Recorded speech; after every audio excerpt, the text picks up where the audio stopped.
नांदेडच्या नायगाव तालुक्यातील बरबडा येथील राष्ट्रवादी अजित पवार गट आयोजित जिल्हा परिषद आणि पंचायत समिती निवडणूक रंधुबाळी 2025 संदर्भात विचार सभा दिनांक 20 नोव्हेंबर रोजी सायंकाळी 5 वाजता आयोजित करण्यात आली होती। कार्यक्रमाला माजी खासदार तथा आमदार प्रतापराव पाटील चिखलीकर, माजी मंत्री भास्करराव पाटील खतगावकर, वसंतराव सुगावे यासह राष्ट्रवादी अजित पवार गटाचे अनेक कार्यकर्ते आणि बरबडा सर्कलमधील असंख्य नागरिक मोठ्या संख्येने उपस्थित होते। यावेळी माजी खासदार तथा आमदार प्रतापराव पाटील चिखलीकर यांनी दिलीपराव धर्माधिकारी यांचे योगदान पक्षासाठी मोठे आहे। त्यांनी पडघरीच्या काळात अजित पवार यांच्यावर विश्वास ठेवून प्रामाणिकपणे पक्षाचे काम परिसरात करून एकनिष्ठता दाखवली असे उद्गार काढले।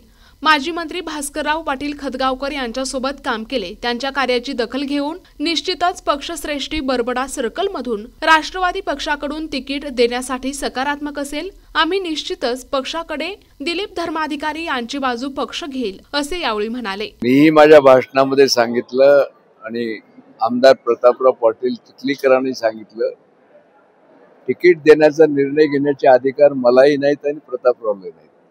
हे अधिकार महाराष्ट्राच्या पातळीवर अजितदादा पवार, आमचे अध्यक्ष सुनीलजी तटकरे यांच्यापर्यंत जायचा विषय।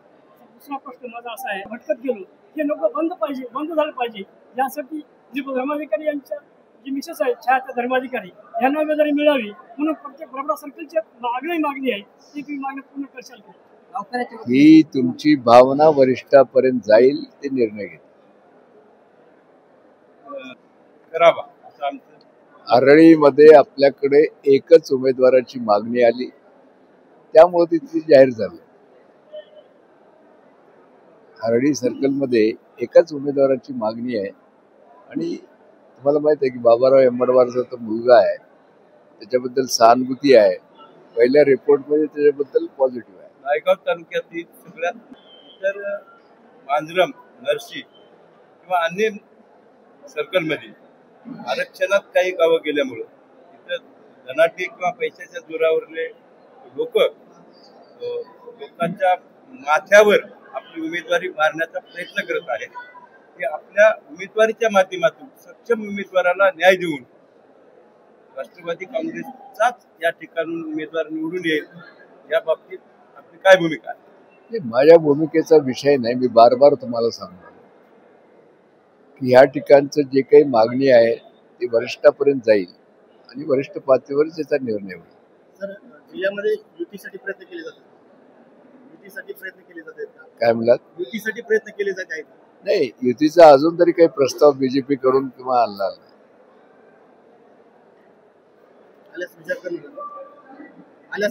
आल्यावर तर बघू ना, विचार करू ना। ज्या ठिकाणी आमचे ताकदवार उमेदवार आहेत त्या ठिकाणी आम्हालाच लढावं लागेल। प्रतिनिधी हनुमंत चंदनकर, NTV न्यूज मराठी, नायगाव, नांदेड।